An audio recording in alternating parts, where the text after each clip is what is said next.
नमस्कार, स्वागत है आपका साधना न्यूज में। मैं हूं आपके साथ वर्षा। बुलेटिन की शुरुआत करते हैं और भोपाल से मिल रही एक अहम खबर के साथ। मध्य प्रदेश की राजधानी भोपाल में कांग्रेस कार्यालय के अंदर ही कांग्रेस कार्यकर्ताओं ने एक दूसरे की जमकर पिटाई कर दी। दरअसल गुरुवार को कांग्रेस कार्यालय में 20 फरवरी को होने वाले भोपाल बंद के समर्थन में बैठक बुलाई गई थी। इस बैठक में कांग्रेस के वरिष्ठ नेता पीसी शर्मा, पूर्व महापौर विभा पटेल समेत कई नेता मौजूद थे। इसी दौरान किसी बात को लेकर पूर्व महापौर विभा पटेल के समर्थक धर्मेंद्र राय और एक अन्य कार्यकर्ता के बीच मारपीट शुरू हो गई। मारपीट का एक वीडियो भी सामने आया है, जिसमें साफ देखा जा सकता है कि किस तरह से कार्यकर्ता एक दूसरे को मार रहे हैं।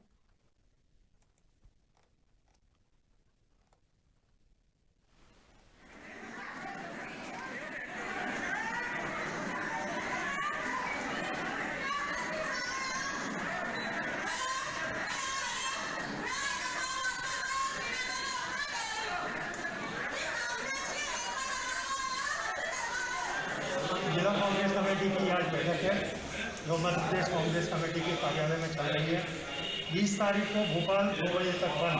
हमारे मध्य प्रदेश कांग्रेस कमेटी के सम्मानीय अध्यक्ष आदरणीय कमलनाथ जी के निर्देशन पर हमने आज यहाँ पर बैठक बुलाई और भोपाल बंद का आह्वान किया है।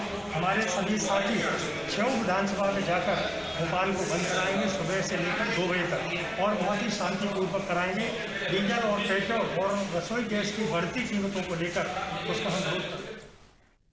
और इस खबर पर ज्यादा चर्चा के लिए चैनल हेड अरुण सक्सेना हमारे साथ जुड़ गए हैं। अरुण जी, जिस तरह से हम देख रहे हैं तस्वीरों में कि कांग्रेस कार्यकर्ता जो है वो एक दूसरे पर हावी हो रहे हैं, अगर इसी तरह से संदेश अगर आम जनता के बीच जाएगा तो क्या प्रभाव पड़ेगा आम जनता के बीच? देखिए, निश्चित रूप से बरसा ये बड़ा अहम सवाल आपने पूछा है।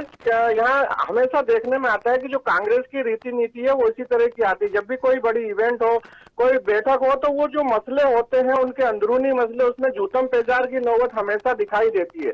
वही बात है आज समझ में आया है, जहाँ की मीडिया कर्मी जब कवरेज कर रहा था और कोई दो गुट, चूंकि कांग्रेस में गुट पद्धति बहुत ज्यादा होती है और दो गुटों के बीच में जब झगड़ा हुआ और वो हाथापाई की नौबत आई और जब मीडिया कर्मी वहां कवरेज करने लगा तो उसको धकेलते हुए बाहर ले गए और उसके साथ भी छीना झपटी की। यही नहीं, उनके उस मीडिया कर्मी का कैमरा छीनने की कोशिश भी की।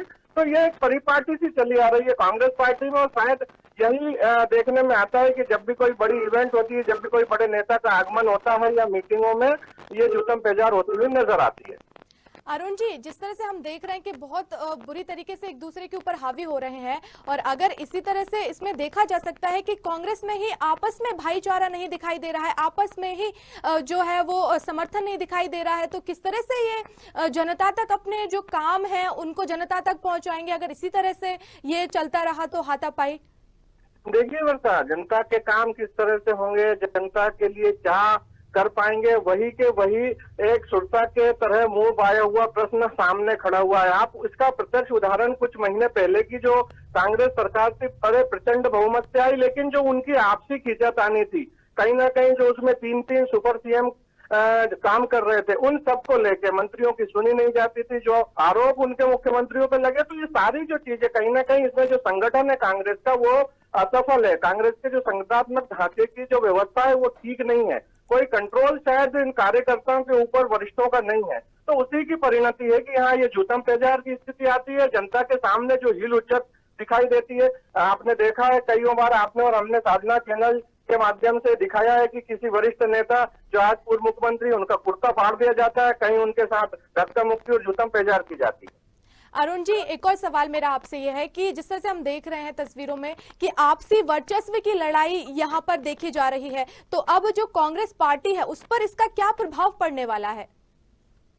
वर्षा, फिर से एक अहम प्रश्न है कि जो आज की स्थिति में जो झगड़ा हुआ है, क्योंकि जो नगरीय निकाय चुनाव है बिल्कुल ठीक सामने, उसके बाद ये पूरा वर्ष जो है चुनावों की तैयारियों में लगा हुआ है। ऐसे में केवल अपनों को नवाजने और एक गुट विशेष को हावी होने देने की जो परिणति सामने आ रही है, तो ये ठीक नहीं है। कहीं ना कहीं आज का जो झगड़ा है, दो गुटों में एक सामंजस्य बैठाने की कोशिश करने के लिए ये बैठक थी, लेकिन वो नहीं हो पाई, वहाँ जूतम पेजार हुई है। तो इससे जो आने वाले चुनाव उसमें सीधा सीधा जो प्रभाव ये पड़ने वाला है कि जब लोग गुट में नहीं है तो हो सकता है कि दोनों लोगों को टिकट ना दिया जाए, किसी तीसरे को दिया जाए। कुल मिला के जो स्थितियां बन रही हैं वो बड़ी विपरीत है और जो खासतौर पे जो कांग्रेस पार्टी उसके लिए ऐसी जो चीजें हैं वो वर्तमान परिप्रेक्ष्य में उचित नहीं कही जा सकती। अरुण जी, इस पूरे ही मामले के बाद अब जो पार्टी की जो अनुशासन समिति है वो क्या कुछ कार्रवाई अब कर सकती है? देखिए वर्षा, जो बात यदि आज की झगड़े की करें तो वहाँ जो मीडिया समन्वयक है नरेंद्र सलूजा, उन्होंने यहाँ पे जो है माफी तो मांगी है, लेकिन ऐसे में एक माफी मांगना और जो अनुशासन समिति है दोनों में यहाँ अंतर समझ में आ रहा है। क्योंकि जो घटना हुई उसको लेकर तत्कालिक तो विराम लगा दिया गया है, लेकिन उन कार्यकर्ताओं पे जिन्होंने इस तरह की हरकत की है, अनुशासन समिति के समक्ष क्या यह मामला वस्तुतः पहुंचेगा और यदि पहुंच पाता है तो क्या वो अनुशासन समिति इतनी सक्षम होगी कि इन कार्यकर्ताओं के ऊपर जिन्होंने जुत्तम पेजार किए, जिन्होंने इस तरह का अनुशासन हीनता की, उनके ऊपर कड़ा एक्शन लिया जाए। बहुत शुक्रिया अरुण जी हमसे जुड़ने के लिए और इस तमाम चर्चा के लिए। तो बिल्कुल जो कांग्रेस का जो अनुशासन है, इस पूरे ही मामले के बाद सवाल तो खड़े हो रहे हैं कि जिस तरह से कार्यकर्ताओं के बीच हाथापाई हो रही है, तो अगर इसी तरह से चलता रहा तो एक आम जनता तक क्या संदेश जाएगा। और इसी पूरी खबर पर हमारे साथ संवाददाता बंटी यादव जो है वो हमारे साथ, वो खुद पार्टी कार्यालय में मौजूद थे और निकलकर सामने आया है कि उनके साथ भी हाथापाई हुई है और उनको कवरेज करने से रोका गया है। तो इस पर हम जो बंटी यादव हैं संवाददाता, उनसे भी जान लेते हैं कि क्या कुछ हुआ। बंटी, क्या कुछ हुआ उस टाइम पर जब ये आपसी झड़प कार्यकर्ताओं में हो रही थी? जी हाँ, मैं उस समय पीसीसी में मौजूद था और पीसीसी में एक मीटिंग चल रही थी। उस मीटिंग में जो कांग्रेस के जो कार्यकर्ता हैं उसमें वो भी शामिल थे और इस दौरान जो पूर्व मंत्री पीसी शर्मा है वो भी उस मीटिंग में मौजूद थे। तभी इस मीटिंग में ये चर्चा हो रही थी कि जो 20 तारीख को जो भोपाल बंद को लेकर जो प्रोग्राम होना है, मतलब जिसको लेकर जो बैठक होना थी, उसको लेकर ये चर्चा चल रही थी। तभी दो युवक थे वो आपस में किसी मैटर को लेके उलझ गए और ये मैटर इतना बड़ा कि बाद में ये एक दूसरे पर लाते घूसे मारने लगे और देखते ही देखते ये बड़ा मैटर बन गया। तभी वहाँ जो मौजूद थे जो कार्यकर्ता और जो वहाँ पे जो और भी जो नेता थे वो सब बचा बची करने लगे एक दूसरे को। इस दौरान वहाँ पर और भी मीडिया कर्मी थे, लेकिन वो कवर नहीं कर रहे थे, शायद बाहर थे। तो मैं उस समय कवर कर रहा था उस खबर को। तो इसी दौरान जो अनिल मिश्रा है, जो कि भोपाल जिला अध्यक्ष कैलाश मिश्रा के लड़के हैं, ये मेरे ऊपर, इनके जो कुछ लोग हैं वो मेरे ऊपर टूट पड़े और मेरे से ये बोलने लगे कि तुमने ये वीडियो क्यों बनाया और इस वीडियो को डिलीट करो, और मोबाइल छीनने की इस दौरान मेरे से कोशिश की। तब मैंने इन्हें बताया कि मैं रिपोर्टर हूं और आप मेरे साथ ये कैसा व्यवहार कर रहे हैं।